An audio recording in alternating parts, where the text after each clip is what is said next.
अब बड़ा सवाल यह है कि आखिर एक एक करके आम आदमी पार्टी के इतने बड़े बड़े नेता जो कि संस्थापक रहे हैं, वो अरविंद केजरीवाल को छोड़कर क्यों जा रहे हैं। पिछले 13 वर्षों में आम आदमी पार्टी के 20 से 25 बड़े बड़े नेता इस पार्टी को छोड़कर जा चुके हैं। उनकी तस्वीरें आपकी स्क्रीन पर हैं। कुमार विश्वास, योगेंद्र यादव, कपिल मिश्रा, शाजिया इल्मी जैसे जो नेता हैं, जो इसकी स्थापना से जुड़े हुए हैं, जिन्होंने इस पार्टी को मजबूत बनाया, सब एक एक करके चले गए। लेकिन धीरे धीरे ये सभी लोग आज इस पार्टी के बाहर हैं। इसकी सबसे बड़ी वजह यह है कि इस पार्टी की कोई विचारधारा नहीं है। देखिए, किसी भी पार्टी के लिए एक विचारधारा होना बहुत आवश्यक है। अगर आप देखेंगे बीजेपी एक विचारधारा के लिए जानी जाती है, विचारधारा वाली पार्टी है, चाहे किसी को पसंद आए या ना पसंद आए, लेकिन विचारधारा है। अगर आप कम्युनिस्टों को देखेंगे, कम्युनिस्ट पार्टी सीपीआई हो या सीपीएम हो, विचारधारा की पार्टी है। उनके काडरों की एक विचारधारा है, उनकी एक खास सोच है। किसी को अच्छी लगे ना लगे अलग बात, लेकिन एक विचारधारा पर काम करते हैं। यहां तक कि कांग्रेस की भी कुछ वर्षों पहले तक, कुछ दशक पहले तक एक विचारधारा हुआ करती थी। वो भी आप कह सकते हैं कि कुछ समय पहले तक एक विचारधारा वाली पार्टी थी। लेकिन आम आदमी पार्टी की कौन सी विचारधारा है? आम आदमी पार्टी की पहचान क्या है? आम आदमी पार्टी ने इस देश में कौन सा बड़ा बदलाव किया है, जबकि वादा यही करके आए थे।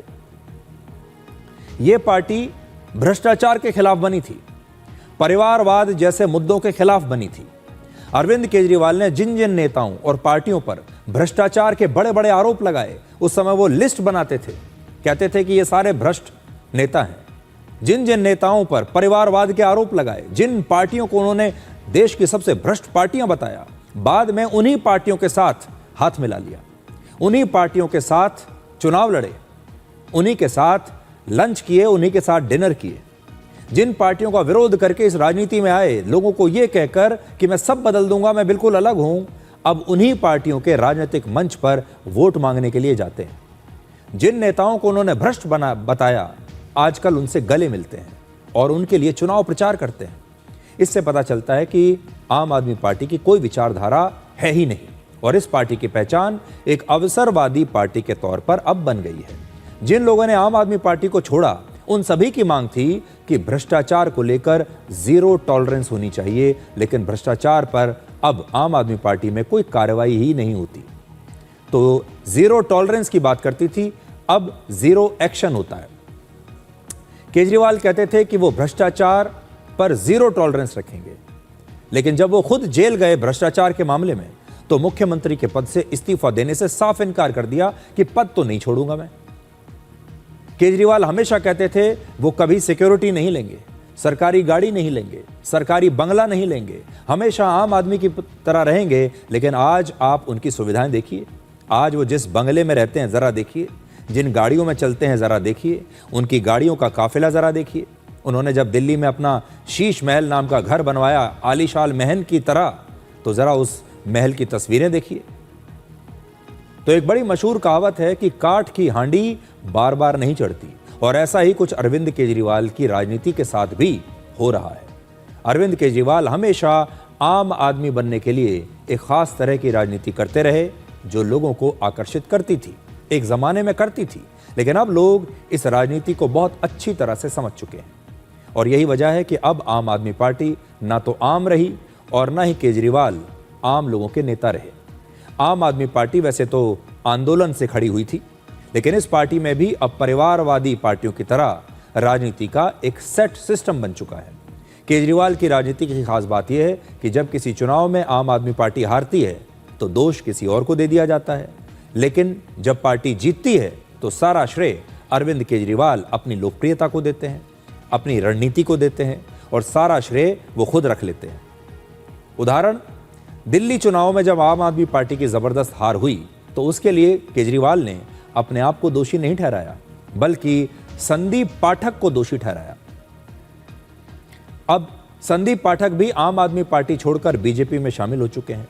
संदीप पाठक एक जमाने में अरविंद केजरीवाल के बड़े खास होते थे, उन पर बड़ा विश्वास करते थे, लेकिन जब दिल्ली में पार्टी हारी तो उन्होंने संदीप पाठक को न सिर्फ दोष दिया, बल्कि उनसे थोड़ी दूरी बनाकर रखने लगे। धीरे धीरे धीरे उन्हें अपने से दूर कर दिया। संदीप पाठक को समझ में आ गया कि अब ये वो केजरीवाल नहीं रहे।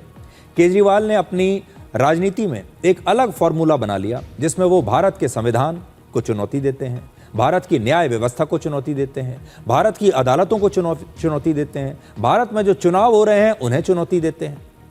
आज वो भारत में किसी चीज से खुश नहीं। आज उन्होंने आज ही कहा है कि वो शराब घोटाले के मामले में दिल्ली हाई कोर्ट की जज जस्टिस स्वर्ण कांता शर्मा की अदालत में अब ना तो खुद पेश होंगे और ना ही उनकी तरफ से उनका वकील हाई कोर्ट में पेश होगा। और हाई कोर्ट जो भी फैसला सुनाएगा, केजरीवाल उस फैसले के खिलाफ अब सुप्रीम कोर्ट में अपील करेंगे। हाई कोर्ट का यह अपमान है, भारत की न्याय व्यवस्था का अपमान है। अब सोचिए, आज केजरीवाल को हाई कोर्ट पर भी यकीन नहीं रहा, हाई कोर्ट की जज पर यकीन नहीं है उनको। ऐसे में आगे चलकर वो ये भी कह सकते हैं कि अब उन्हें सुप्रीम कोर्ट के जजों की निष्पक्षता पर भी विश्वास नहीं रहा। तब आप क्या करेंगे जब वो कहेंगे कि अब मुझे सुप्रीम कोर्ट की निष्पक्षता पर भी विश्वास नहीं है, अब मैं उन पर भी सवाल उठाऊंगा।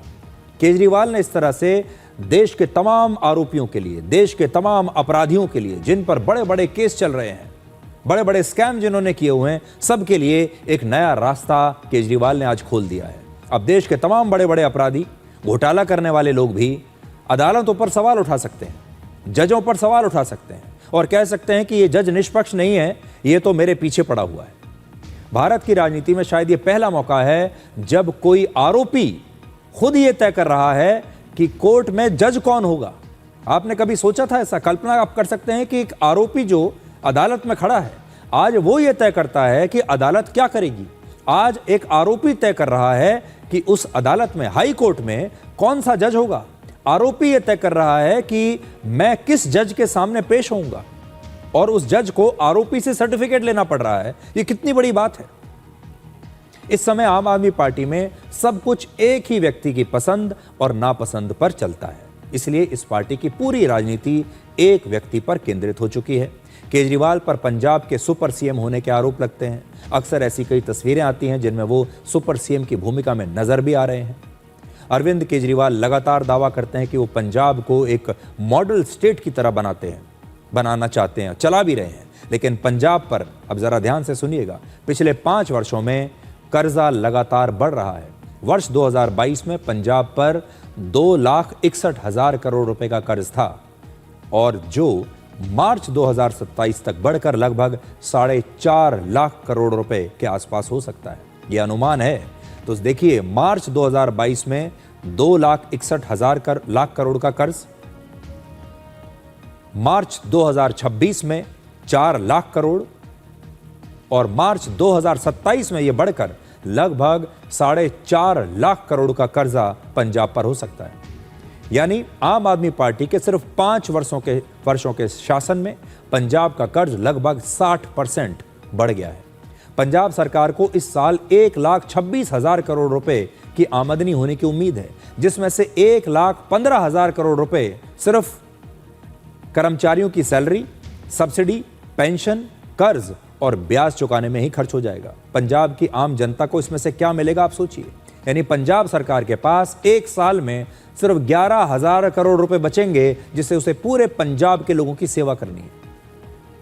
अब सोचिए कि सिर्फ 11,000 करोड़ रुपए में पंजाब सरकार कितनी सड़कें बना लेगी, कितने अस्पताल बना देगी, कितने स्कूल बना लेगी और आम जनता के लिए कितनी योजनाओं पर कितना ही पैसा खर्च कर लेगी। आप जरा खुद सोचिए। और पार्टी का नाम है आम आदमी पार्टी।